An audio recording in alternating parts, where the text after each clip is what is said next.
ನೀರಾಗಲೇ ನಿನ್ನ ಮೈಯ ಮೇಲೆ ಜಾರಿ ಹೋಗಲು ಗಾಜಾಗಲೇ ನಿನ್ನ ಅಂದ ಚಂದ ತೋರಲು ಮಂಜಾಗಲೇ ನಿನ್ನ ಕೋಪ ತಂಪು ಮಾಡಲು ತೇರಾಗಲೇ ನಿನ್ನ ಹೊತ್ತುಕೊಂಡು ಹೋಗಲು ಕೇಳದೆ ದೇವಿ ವರವ ಕೊಡಳು ಹೊಗಳದೆ ನಾರಿ ಮನಸ್ಸು ಕೊಡಳು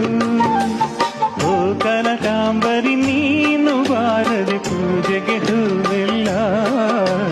ಓ ಶ್ವೇತಾಂಬರಿ ನೀನು ಬಾರದೆ ಉತ್ಸವ ಸಾಗಲ್ಲ ಗೀತಾಂಜಲಿ ಹಾಡುಗಣ್ಣಿಗೆ ವಾರಗಣ್ಣಿಗೆ ನಮ್ಮೂರ ಹೆಣ್ಣಿಗೆ